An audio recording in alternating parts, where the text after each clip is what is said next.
Hola y bienvenidos a Través de la Biblia con Les Feldick. Un ganadero y agricultor de Oklahoma, Les Feldick ha estado enseñando clases de Biblia al estilo hogareño durante 20 años en Iowa, Oklahoma y Texas. El estilo único de enseñanza bíblica de Les Feldick ha hecho que los libros de la Biblia cobren vida.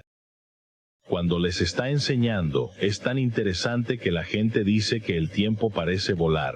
Y ahora, aquí está Les Feldick. Buenas tardes, continuaremos justo donde lo dejamos. Como hemos dicho frecuentemente, el tiempo es muy precioso. Diríjanse de inmediato al capítulo 14 de Éxodo. Recuerdan que en nuestro último programa dejamos a Israel ahora en las orillas del Mar Rojo, y los egipcios, por supuesto, ya están viniendo detrás de ellos con los carros, el Mar Rojo frente a ellos, las montañas a la derecha y áreas pobladas probablemente a la izquierda, y todo parece desesperado, ¿no? Pónganse en su lugar. No es de extrañar que estuvieran aterrorizados, como diríamos. Pero bajen al versículo 13 del Éxodo 14. Y Moisés dijo al pueblo: no temáis. ¿Cuáles son las siguientes dos palabras? Estad quietos. ¿Puedes imaginar cómo debieron haber pensado esas personas bajo esas circunstancias y luego que sus líderes dijeran: estad quietos? ¿Sabes? Cada vez que leo este versículo, no le atribuyo mucho al humor porque no soy comediante. Siempre pienso, cuando leo este versículo, en una historia, seguro de que todos ustedes la han escuchado o quizás la han leído, del pequeño que llegó a casa de la escuela dominical y su papá, que no iba a la iglesia, dijo: bueno, hijo, ¿qué aprendiste hoy? Y el niño dijo: bueno, él dijo: aprendimos todo sobre Moisés cruzando el Mar Rojo y cómo, cuando se acercaron al mar y todo el ejército egipcio detrás de ellos, los ingenieros levantaron puentes flotantes y todos cruzaron. Y luego, justo cuando los egipcios llegaron tras él, dice, presionaron el botón y los hicieron volar a todos. El papá, alejado de la iglesia, dijo: ahora espera, hijo. Dijo: ¿es eso lo que te enseñaron en la escuela dominical? Y él dice: no. Pero dijo: si te dijera lo que me dijeron, igual no lo creerías. Bueno, ¿sabes? Así es exactamente como el mundo toma estas cosas. Quieren de alguna manera racionalizarlas. ¿Cómo podría haber sucedido naturalmente por eventos ordinarios? Pero escucha, estas cosas no son ordinarias, no son simplemente comunes. Este es el poder milagroso de Dios. Ahora puse en la pizarra en el descanso que el libro de Éxodo, como lo presentamos, es el libro de la redención. Israel era el pueblo de pacto de Dios, pero en virtud del pecado de los hermanos cuando vendieron a José en Egipto, espiritualmente, ¿qué sucedió entre Dios y su pueblo? Bueno, fueron separados. Él los perdió y terminan en Egipto, en esclavitud, sin un altar, sin un sacrificio, sin adoración, y habían sido totalmente alienados. Entonces, ¿qué va a tener que hacer Dios? Va a tener que comprarlos de nuevo, va a tener que redimirlos, y así todo este proceso del Éxodo es una redención por la cual Dios va a hacer la redención. Israel está en una posición donde no puede hacer nada, no tienen fuerzas armadas, no tienen poder económico ni poder político, son solo esclavos, son siervos, son impotentes. Ahora, a lo largo del libro de Éxodo, encontramos que la redención va a requerir una persona, y la persona de Moisés, por supuesto. Ahora, Moisés tenía que ser probado como el líder legítimo, el libertador legítimo, ¿en virtud de qué? Muy atrás, al principio, ¿qué tenía que hacer? ¿Recuerdas? Él realizó los milagros de señal. Recuerda que arrojó su vara al suelo, se convirtió en serpientes, metió su mano en su pecho, se volvió leprosa, la volvió a meter y fue sanada. Bueno, todo esto era para probar al judío que Moisés era de hecho el hombre de Dios para liberarlos Está bien, ahora la persona con la que estamos preocupados en nuestro proceso de redención fue el Señor Jesús, quien en sus 3 años de ministerio terrenal, nuevamente, ¿qué hizo? Él probó quién era realmente por virtud de sus milagros y validó su afirmación de que de hecho era el Redentor de Israel. En segundo lugar, a lo largo del libro de Éxodo, y especialmente ahora aquí en los capítulos 12 y 13, hemos visto que Dios requería la sangre de un cordero, tenía que ser colocada en el dintel o nunca habrían sobrevivido. Lo llevas al Nuevo Testamento, nuestro cordero, por supuesto, ¿quién es? Es Cristo, y el Nuevo Testamento lo sustenta. Mantén tu mano en Éxodo y ven conmigo a 1 Corintios. 1 Corintios.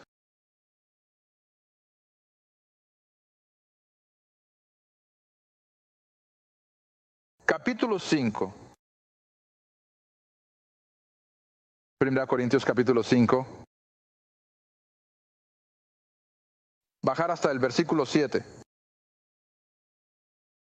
1 Corintios capítulo 5, versículo 7, donde Pablo ahora escribe, purguen por tanto la vieja levadura, y nuevamente es una referencia al mal, al pecado, para que sean una masa nueva, así como ustedes, creyentes ahora, son sin levadura. Nuestro problema de pecado ha sido removido en virtud de nuestro perdón, en virtud de nuestra salvación. Ahora debemos ser un pueblo sin levadura, porque incluso ahora viene, porque incluso Cristo, nuestro Pascua, Él fue nuestro Cordero de Pascua, así como Cristo, nuestro Cordero Pascual es sacrificado por nosotros. Ahora bien, si vuelves a Éxodo, llegamos al tercer paso ahora en estos próximos versículos. Dios va a tener que llevar su redención usando su poder. Israel no va a poder construir un puente de pontones. Israel no va a poder requisar barcos y botes y cruzar el Mar Rojo. Tendrán que esperar en el poder de Dios. Para nosotros el poder de nuestra salvación está epitomizado. Ahora, al epitomizar quiero decir que se lleva a su clímax en la resurrección. Es el poder de la resurrección de Cristo lo que hace posible nuestra salvación. De lo contrario, las Escrituras dicen que estamos aún muertos en nuestros pecados. Bien, ahora si miras de nuevo el versículo 13 del capítulo 14, casi parece una respuesta ridícula a su dilema. Y nuevamente quiero enfatizar, no hay esperanza. Están atrapados y el enemigo los persigue por detrás. Las nubes de polvo se levantan ante su vista. Y ahora Moisés dice, quédense quietos. ¿Por qué? Porque no hay nada que puedan hacer y solo Dios puede proporcionar la respuesta. ¿Y qué hace? Abre el Mar Rojo. Y ahora sigamos leyendo. Verso 13, él dice, no temáis, estad quietos y ved, él. ¿Cuál es la siguiente palabra? La salvación del Señor que Él les mostrará hoy, porque los egipcios que han visto no los verán más para siempre. En otras palabras, Dios no solo va a dejar que Israel escape, va a destruir a su enemigo, la imagen. Ahora, ¿cómo se aplica eso a nosotros? Regresemos al Nuevo Testamento. Me gustaría que comenzaras con 1 Corintios. Intentaremos hacerlo en un orden libro por libro, tanto como podamos, para que no tengas que ir y venir demasiado a menudo, pero empecemos con 1 Corintios, capítulo 1. 1 Corintios, capítulo 1, al verso 18. 1 Corintios 1, versículo 18. No me gusta empezar hasta que vea que todos lo tienen. Está bien, porque la predicación de la cruz, ahora lo he mencionado antes, pero creo que mencionarlo otra vez. ¿Alguna vez te has dado cuenta de que Pablo no menciona Belén? No menciona el nacimiento de Cristo Hace alguna referencia, por así decirlo, a su ministerio terrenal, a sus milagros, todas esas cosas. ¿Por qué? Porque Pablo solo tiene un mensaje. ¿Y cuál es? La muerte, sepultura, resurrección de Cristo. Ese es el núcleo de todo su mensaje en todas sus epístolas. Y aquí está a lo que se está refiriendo de nuevo, porque la predicación de la cruz, ¿ve? No la predicación de Cristo y sus milagros. Tuve una conversación interesante con una dama que llamó de nuevo desde la audiencia de Denver y ella simplemente expresó cuánto disfrutó el programa.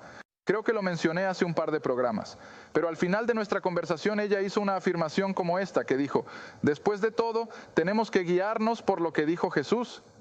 Y yo dije, bueno, ahora espera un minuto, ten cuidado con cómo dices eso. Dije, tienes que darte cuenta de que lo que Jesús dijo en su ministerio terrenal, lo dijo al judío bajo la ley, y siempre tienes que tener eso en cuenta.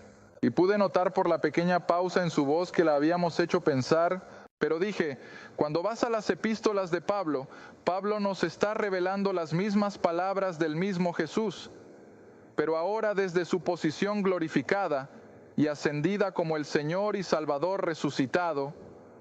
Ahora, eso hace una gran diferencia, y por eso Pablo nunca se refiere a su ministerio terrenal, sino solo al Cristo resucitado, donde el poder de Dios se hizo tan evidente en lo que a nosotros respecta.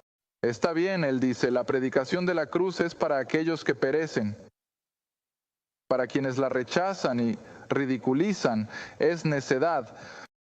Vaya, ¿sabes cuántas personas intentan decir, bueno, ¿qué tiene que ver algo que ocurrió hace 2000 años conmigo hoy?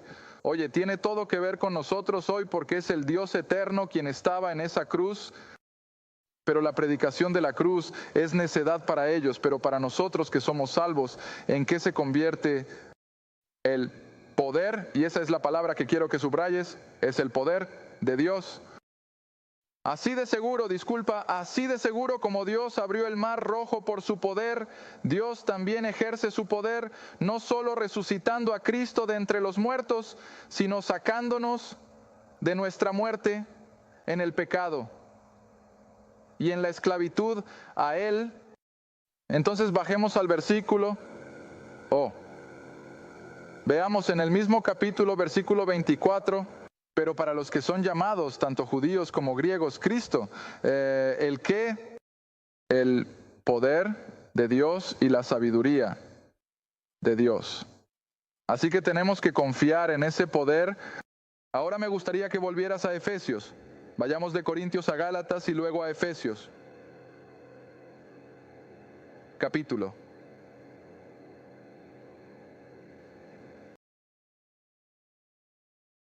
Vamos a ver casi todos los tres aspectos de estos tres pasos en la redención de Israel aquí mismo en el capítulo 1 de Efesios, donde Pablo nuevamente está escribiendo a los creyentes gentiles en el área en la que había ministrado a lo largo del libro de los Hechos, allí en el extremo occidental de Asia Menor, o lo que hoy conocemos como Turquía. Y así a los Efesios les escribe en el capítulo 1, versículo 7. ¿En quién? ¿Y a quién se refiere el en quién? A Cristo, versículo 5. En quien tenemos redención, hemos sido traídos de vuelta como a través de su sangre. Ahora sé que a muchas personas les repugna eso, no puedo evitarlo. Y como he dicho en programas anteriores, tienes que entender que Dios, en su forma soberana de hacer las cosas, decidió que sería a través de la sangre derramada que podría perdonar el pecado y de ninguna otra manera, y solo tenemos que aceptar eso por fe. Tengo una idea personal de por qué eligió la sangre, porque la vida está en la sangre y no puedes tener nueva vida hasta que ocurra la muerte y la vida vuelva a surgir de esa muerte de una vida anterior, y de eso se trata la muerte, sepultura y resurrección. Así que Dios ha mandado que no puede haber salvación, no puede haber perdón sin el derramamiento de sangre. ¿Es obligatorio? Muy bien, aquí está. Tenemos redención en el versículo 7 a través de su sangre. Y no solo somos redimidos, ¿qué más? Somos perdonados. El perdón de los pecados, de acuerdo a lo que merecemos. No, no es lo que dice. De acuerdo a su gracia, su favor inmerecido, no lo merecemos. No lo merezco, nadie lo hace, pero es por su gracia que ha considerado apropiado hacerlo. Y luego, si bajan al versículo 12, todo esto lo ha hecho Dios, para que seamos para la alabanza de su gloria. ¿Cuántas personas? Y me temo que demasiadas veces, especialmente cuando tenemos niños salvos, son meramente salvados como una escapatoria del fuego. Solo quieren no ir al infierno, quieren ir al cielo. Bueno, no hay nada de malo en eso, por supuesto, pero escuchen, no solo somos salvos para escapar del infierno. No somos salvos solo para ir al cielo. ¿Para qué somos salvos? Para ser para la alabanza de su gloria en esta vida, ahora mismo. Por eso Dios ha pagado el precio de nuestra redención, para que podamos ser para la alabanza de su gloria. Nosotros que primero confiamos en Cristo, hemos creído, ven, no dice a ustedes que fueron bautizados y se unieron a la iglesia, no dice a ustedes que han hecho buenas obras, dice a aquellos que lo han alabado y le han traído gloria. ¿Ves? Está bien, ahora sigamos. Versículo 13, en quien también ustedes confiaron después. Ahora observa la secuencia aquí. Después de que escucharon la palabra de verdad. ¿Cuántas veces no he escuchado a alguien decir, bueno, siempre he sido cristiano? ¿Alguna vez has oído eso? ¿Eso encaja con esto? ¿Eras cristiano antes de escuchar la palabra de verdad? Imposible. Y siempre me asusta cuando amigos que usan esa frase, escucha, soy cristiano, escucha, fue Israel siempre libre. No, Israel tuvo que llegar al lugar donde reconoció, aquí estamos, están frente al Mar Rojo. Israel está en una situación difícil, no hay nada que pueda hacer. Está condenada hasta que el poder de Dios entra y esa es su escapatoria. Ahora es de la misma manera con nuestra salvación hoy, esta noche, mañana o cuando sea. Nosotros, separados de Dios, estábamos esclavitud del pecado y tuvimos que llegar a ese lugar donde el poder de Dios ahora. Un versículo me viene a la mente, no he terminado con Efesios, pero mantén tu dedo allí y volveremos a ello. Gira conmigo un momento a Colosenses, donde el poder de Dios es lo único que puede hacerlo. Colosenses capítulo 1. Colosenses 1, no pierdas Efesios, quiero volver a él.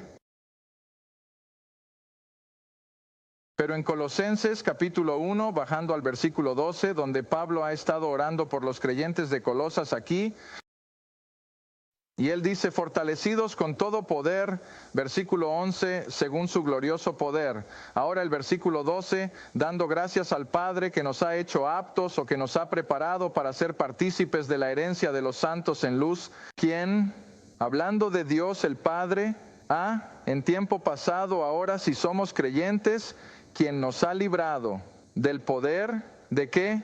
Oscuridad, fuera de la esclavitud.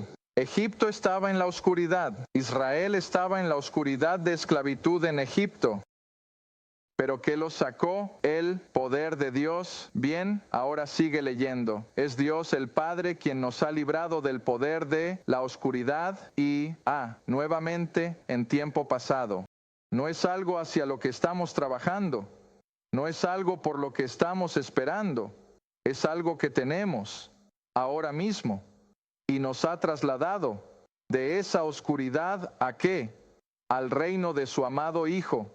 Ahora estábamos hablando en el tiempo de descanso. ¿Sabes? Simplemente me abrió los ojos cuando alguien me hizo una pregunta hace años. ¿Por qué el cielo no se enseña en el Antiguo Testamento? ¿Por qué el judío no tenía concepto de morir e ir al cielo? Bueno, mi respuesta a eso, por supuesto, fue que Israel era un pueblo terrenal con promesas terrenales. Pero ves, nosotros, en la era de la gracia, ahora somos un pueblo celestial. ¿Con qué tipo de promesas? Celestiales, ¿ves? Y así lo tenemos. Aunque estamos aquí en la tierra, aún somos como nuestros ciudadanos. Nuestra ciudadanía está en el cielo. Ya somos un pueblo celestial por el poder. No quiero alejarme de eso, por el poder de Dios. Muy bien, regresa a Efesios, si puedes. Espero que lo hayas guardado buscándolo. Ahora a Efesios y otra vez. 13, hablando de Cristo. 12, en quien también ustedes confiaron tras haber oído la palabra de verdad. Ahora estoy enfatizando eso porque muchas personas se acercan tras enseñar este pequeño versículo y dirán, esta es la primera vez que veo el orden. No hay forma en que pudiera haber sido salvado como un infante. No hay forma en que pudiera haber sido salvado por algo que alguien más hizo por mí. Tuve que escuchar la palabra de verdad y te llevaré de vuelta a las orillas del Mar Rojo nuevamente. Israel tampoco podía moverse fuera de esa experiencia de esclavitud excepto por el poder de Dios. Ahora van a por fe caminar a través, lo sé, pero aún así Dios ejerce su poder mientras ellos podían hacer cuánto, nada, nada. Y ahí es donde tú y yo estamos. Pero tenemos que llegar a ese lugar donde reconocemos nuestra desesperanza. No hay nada que tú y yo podamos hacer para sacarnos de ese estado desesperado de estar perdidos en el pecado. Muy bien, ahora sigue leyendo. Después de que oyeron la palabra de verdad, el evangelio de su salvación, las buenas nuevas de su salvación, no voy a tomarme el tiempo para mirarlo. Daré la referencia para aquellos de ustedes en televisión. Escríbanlo. 1 Corintios capítulo 15, versículos 1 al 4, donde Pablo dice que por el evangelio sois salvos. Y ese evangelio es que Cristo fue crucificado, fue sepultado, ¿y qué hizo? Él resucitó de entre los muertos. Ese es el evangelio. ¿Ves? Ese es el evangelio. Ahora, implícito, por supuesto, en su muerte está la sangre derramada. No podemos dejar eso fuera. Pero el evangelio es ese cuerpo de verdad que generalmente me gusta concentrar diciendo la obra terminada. De la cruz, la obra terminada de la cruz. Eso es lo que abre nuestro mar rojo que está frente a nosotros. Es eso. La obra de la cruz que nos aleja del poder del ejército egipcio o del poder de Satanás. Después creíste. El resto del versículo dice, ahora, de nuevo, siempre me gusta señalar en las Escrituras las cosas que no están allí. ¿Cuántas personas les gustaría ponerlo en quien confiaron después de que oyeron la palabra de verdad, el evangelio de su salvación? En quien también después de que creíste y fuiste bautizado y te uniste a la iglesia y bla, bla, bla, bla. ¿No es así? Pero no está ahí. La Biblia es tan clara que nuestra salvación viene por creer. ¿Más cuánto? Nada. Porque Cristo lo ha hecho todo. Le dije a una de mis alumnas la otra noche, y creo que probablemente sacudimos a una dama, y ella dijo, bueno, no menos. Ella dijo, he sido bautizada de tal y tal manera, pero dijo, solo quería llegar al cielo. Bueno, ahora, eso es noble. Pero escucha, no llegas al cielo por ser bautizado. Llegas al cielo confiando y creyendo en el evangelio. Y luego todas estas otras cosas, por supuesto, seguirán en su lugar correspondiente.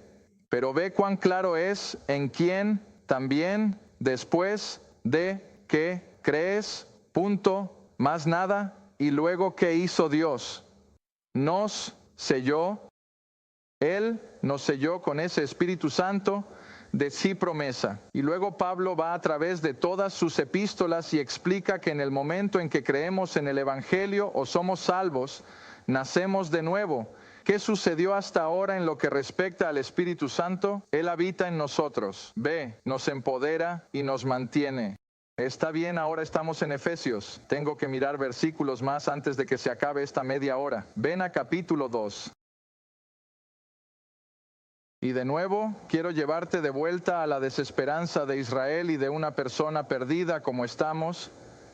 hablando en sentido figurado, acampados en las orillas del Mar Rojo, el enemigo detrás de nosotros, encerrados por ambos lados y la oposición del Mar Rojo frente a nosotros.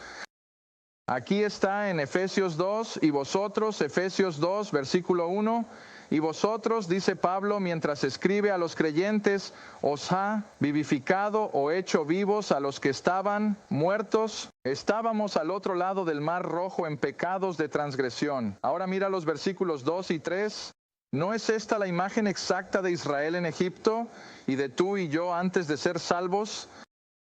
Míralo, en los tiempos pasados anduvisteis según el curso de este mundo, según el príncipe de la potestad del aire. ¿Quién es? Satanás, Satanás mismo, el diablo, el espíritu que ahora opera en los hijos de desobediencia, entre los cuales también nosotros. ¿Cuál es la siguiente palabra? Todos ven. Algunos de nosotros no escapamos de esto. Todos estuvimos aquí, entre los cuales también todos nosotros tuvimos nuestra conducta o nuestro modo de vivir en tiempos pasados en los deseos de la carne, satisfaciendo los deseos de la carne y de la mente, y éramos por naturaleza hijos de ira, así como los demás. Ahí es donde estábamos. Pero, mira esas siguientes dos palabras. ¿Cuáles son? Pero Dios, no pierdas eso. Pero Dios. Pablo no dice, pero tú. Pablo no dice, pero yo, pero qué. Pero Dios. Ahora, regresemos al Mar Rojo otra vez. Aquí estaba Israel. Estén quietos, dice Moisés, y vean la salvación de Dios. ¿Qué está diciendo? Estamos atrapados. No hay nada que podamos hacer. Dios, vean. Pero Dios, ¿y qué van a hacer Dios? Abrir el Mar Rojo. Y eso es exactamente lo que ha hecho por nosotros. Y caminamos por tierra seca, no por nada que hayamos hecho o merezcamos, sino todo por lo que Cristo ha hecho por nosotros en y a través de nosotros. Ahora sigue leyendo. Pero Dios, que es rico en misericordia, por su gran amor con que nos amó, incluso cuando estábamos muertos, estábamos sin esperanza, estábamos indefensos, Él nos dio vida junto con Cristo. Me cerré con dos versículos clave. La mayoría de ustedes los conocen, porque por gracia sois salvos. ¿Cómo? A través de la fe. ¿Ves? ¿Más algo más? No, a través de la fe. Y eso no de vosotros, es un regalo. ¿Cuál es la siguiente palabra? ¿Trabajas por un regalo? Un regalo real, ¿lo mereces? No. Un regalo es algo que alguien te ofrece sin ninguna razón. Y no hay nada que puedas hacer para merecerlo. ¿Ves? ¿Está bien? Y luego los versículos 9 y 10, no por obras. ¿Ves? ¿Qué claro es eso? No había nada que Israel pudiera hacer. No les habría servido de nada. No tenían tiempo. Debían quedarse quietos. Y ahí es donde Dios nos quiere. En el lugar donde no hay nada que podamos hacer más que simplemente orar y confiar completamente en la obra terminada de Cristo. Ahora, no dejes que eso se te olvide. La obra terminada de Cristo es lo que hace posible nuestra escapatoria. Gracias por ver A través de la Biblia con Les Feldick, un estudio bíblico semanal. Si deseas más información sobre los ministerios Les Feldick, un estudio bíblico en tu área, o sobre este programa, escribe a Ministerios Les Feldick, Ruta 1, Caja 760, Quinta, Oklahoma 74552. Esa es Ruta 1, Caja 760, Quinta, Oklahoma 74552. A través de la Biblia con Les Feldick es apoyado por los espectadores, y tu donación es apreciada. Gracias. Y asegúrate de sintonizar la próxima vez para A través de la Biblia